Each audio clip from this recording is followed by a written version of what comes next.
Assalamualaikum warahmatullahi wabarakatuh. Saya Siti Indriyati dengan NIM 20620003 dari kelompok 8 ingin mempresentasikan materi yang berjudul Sejarah Perkembangan dan Dinamika Islam di Thailand atau Patani dan Malaysia.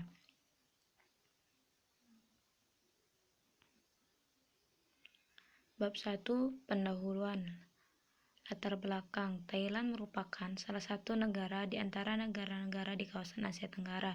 Secara geografis, kawasan Asia Tenggara merupakan kawasan antar benua Australia dan daratan Cina, daratan India sampai Laut Cina.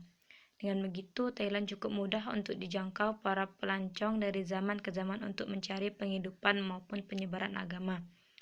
Mayoritas penduduk Thailand beragama Buddha, hanya sedikit yang beragama Islam dan Konghucu. Akan tetapi, umat Islam di Thailand merupakan minoritas yang berkembang cepat dan merupakan minoritas terbesar setelah Cina.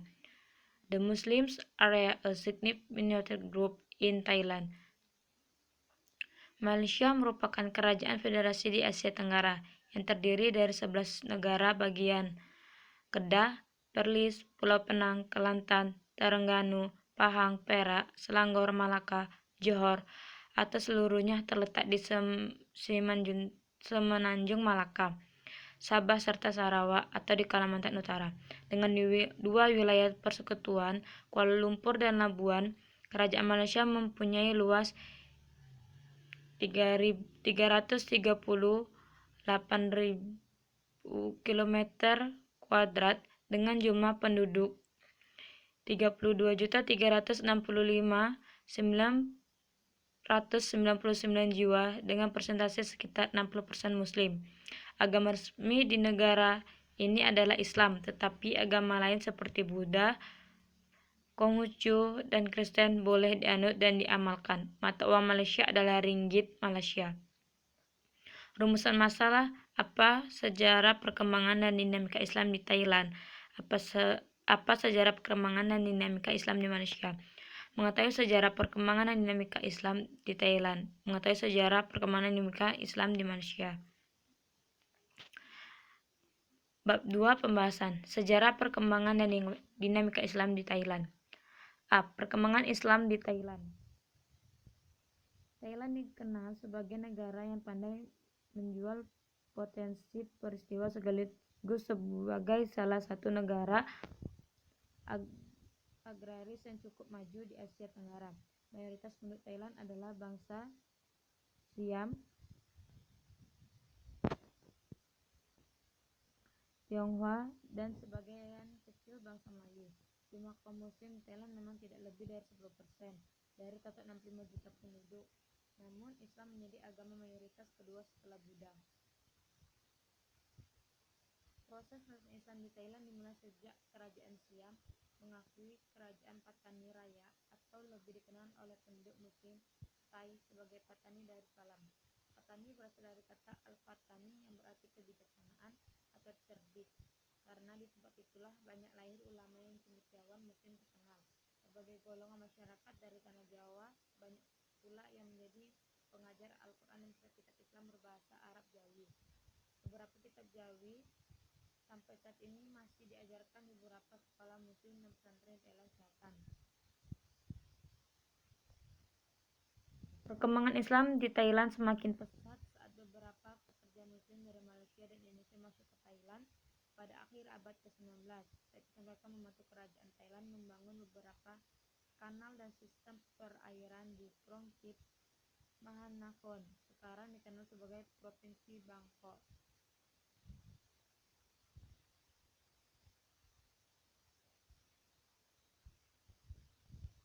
B. Kedatangan Islam di Islamisasi di Thailand. Minoritas Muslim di Thailand tinggal di 4 provinsi bagian selatan Patani, Yala, Satun, dan Narathiwat, juga termasuk sebagian dari provinsi Songkhla. Seluruh provinsi ini dulunya termasuk wilayah Kesultanan Patani. Kapan tepatnya kerajaan Patani beralih ke agama Islam hingga kini belum diketahui dengan pesat. Namun proses Islamisasi di kalangan penduduk secara lebih intensif terjadi pada abad ke-12 hingga ke-15. Syekh Syahid dan Kampung Pasai memainkan peranan yang sangat menentukan bagi proses Islamisasi kerajaan Patani yang berikutnya berubah menjadi kesultanan.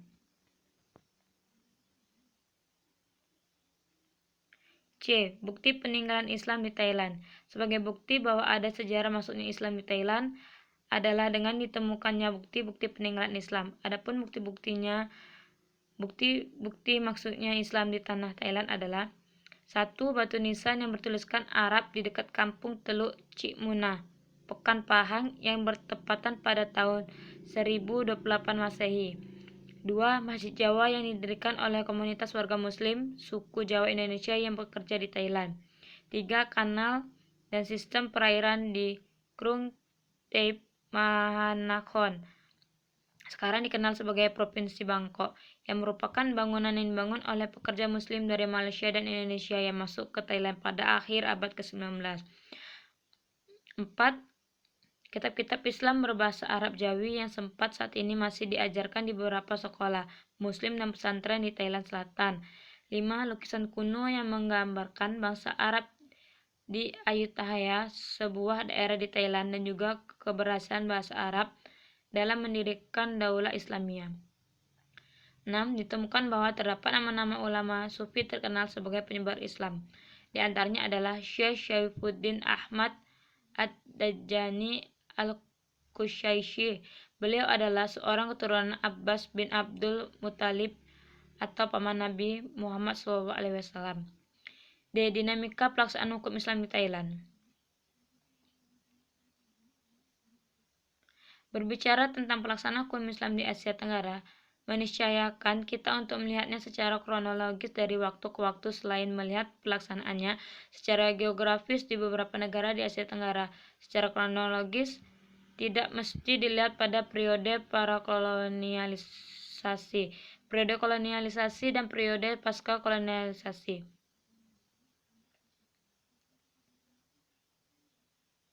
Klasifikasi ini penting karena di masing-masing periode ini terdapat dinamika yang berbeda sebagai konsekuensi dan fluktuasi sosiopolitik masyarakat. Klasifikasi secara demografis diperlukan terutama pada masa kolonial dan pasca kolonialisasi, mengingat perbedaan sikap dan kebijakan masing-masing kolonial dan pemerintah di masing-masing negara di Asia Tenggara terhadap pelaksanaan hukum Islam. 1. Prakolonialisasi. Sebelum kolonial, Eropa atau Asia Tenggara adalah negara jajahan Eropa. Mengukuhkan kekuasaannya di dunia Melayu, hukum Islam sebagai hukum yang berdiri sendiri telah ada dalam masyarakat, tumbuh dan berkembang di kesultanan-kesultanan Melayu di samping kebiasaan atau adat masyarakat. Bahkan pelaksanaan hukum Islam terlihat meliputi aspek yang lebih luas, tidak saja hanya menyangkut perkara-perkara pribadi seperti nikah, talak, rujuk, waris, haddana, tetapi juga mencakup hukum pidana termasuk hukum hudud. 2. Masa kolonial. Di bawah jajahan negara-negara Eropa, pelaksanaan hukum Islam di Asia Tenggara tidak mengalami perkembangan, berarti sebaliknya malah banyak mengalami pengibiran melalui berbagai kebijaksanaan. Kolonial berhasil mereduksi dan membatasi pelaksanaan hukum Islam. Bila sebelumnya pelaksanaan hukum Islam mencakup masalah perdata dan pidana, sekarang menjadi terbatas hanya pada perkara-perkara yang berhubungan kekeluargaan. 3. Pasca kolonial. Setelah meraih kemerdekaan, umat Islam di negara-negara Asia Tenggara kembali berupaya setahap demi setahap untuk melaksanakan hukum Islam selain bidang ibadah seperti masalah kekeluargaan, yaitu perkawinan, perceraian, rujuk, dan kewarisan. Juga dalam hal yang berkaitan dengan muamalah. Namun, semua itu tentu melalui upaya keras dan proses yang cukup panjang. Hal ini misalnya dapat dilihat pada perkembangan pelaksanaan hukum Islam di Indonesia. Sejarah perkembangan dan dinamika Islam di Malaysia. A. Sejarah perkembangan Islam di Malaysia. Letak geografis Malaysia yang satu kesatuan dengan Indonesia dalam posisi perdagangan laut menjadikan proses Islamisasi. Juga tidak di antaranya ada yang menyatakan bahwa Islam langsung masuk dari Arab melalui India, Cina, dan Campa. Teori kedatangan Islam melalui Cina dan Campa dipopulerkan oleh sejarawan berbangsa Spanyol Emmanuel Godinho pada 630 Hijriah. Agama Islam dibawa dari Cina dan Campa ke Patani dan di pesisir timur semenanjung Malaka dan kemudian disebarkan oleh para mesyuarah di Malaka. Bukti teori ini dikuatkan oleh fakta peninggalan beberapa masjid yang bercorak Cinese seperti yang ada di Kelantan, Malaka, dan Pulau Jawa. Teori kedatangan Islam dari India didasarkan pada sejarah bahwa India telah diislamkan sejak zaman Khalifah Utsman bin Affan yang memerintahkan Abdullah bin Amir atau gubernur Irak untuk melakukan ekspedisi dakwah ke Indonesia. Teori ini didukung oleh J.P. Muquet SQ.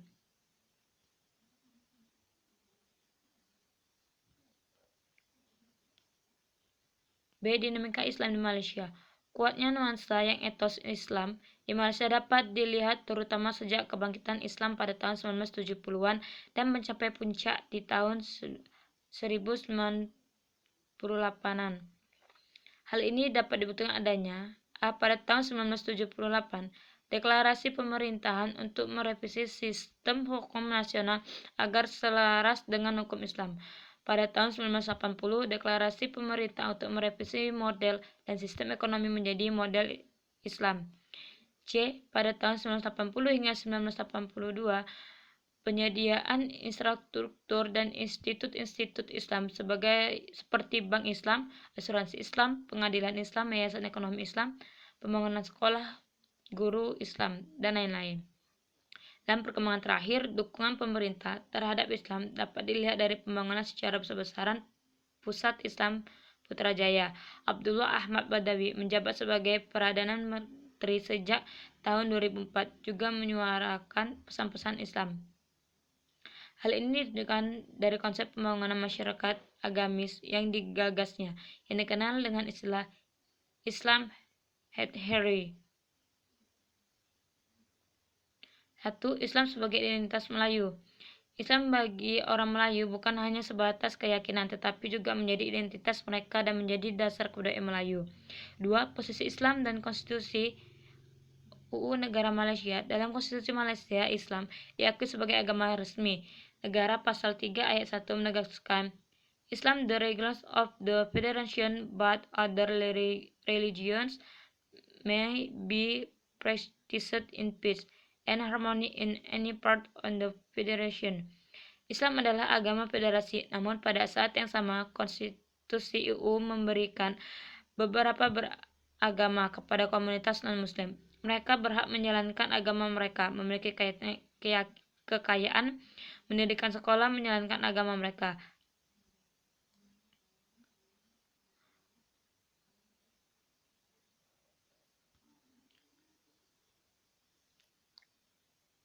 Kekayaan mendirikan sekolah-sekolah agama, mengurusi perkara-perkara mereka sendiri, namun mereka tidak diperbolehkan berdakwah atau menyebarkan keyakinan mereka di kalangan kaum muslim. Aturan ini dimaksudkan untuk membatasi pertumbuhan dan pengaruh mereka di wilayah-wilayah lain, meskipun orang-orang non-muslim dilindungi oleh konstitusi dan hukum. Hak dan kewajiban mereka dan kaum muslim Melayu tidak sama. 3. Kebijakan pemerintah setelah kerusuhan etnis tahun 1969. Masalah sosioekonomi yang dihadapi Malaysia terutama pada tahun pertama setelah kemerdekaan adalah ketimpangan ekonomi antara etnis Melayu dan etnis pendatang, baik Cina maupun India. Faktor-faktor penyebabnya berawal sejak masa kolonial Inggris mengotak-kotakkan penduduk tanah Melayu baik dari segi letak geografis maupun kegiatan ekonomi. 4. Persaingan antar partai UMNO dan PAS dalam isu Islamisasi, kompetisi atau persaingan antar partai pemerintah UMNO dengan partai oposisi Islam atau PAS turut punya andil yang relatif besar dalam memperkuat etos keislaman di negara Malaysia. 5. Islam mendapat dukungan dari negara dan pemerintah. Faktor lain yang menyebabkan kuatnya nuansa Islam di Malaysia adalah sikap dan respon UMNO dan pemerintah terhadap menguatkan etos dan kesadaran Islam dalam masyarakat Melayu dengan menunjukkan sikap dan kebijakan yang lebih berorientasi Islam. Hal ini menemukan momentumnya pada masa pemerintahan Mahathir dan berlanjut hingga masa pemerintahan Abdullah Ahmad Badawi. Secara struktural, Sikap akomodatif pemerintah secara jelas dapat dilihat pada kebijakan yang merekrut sejumlah aktivis Muslim untuk duduk dalam sistem pemerintahan. 6. Geliat dakwah dan syair Islam.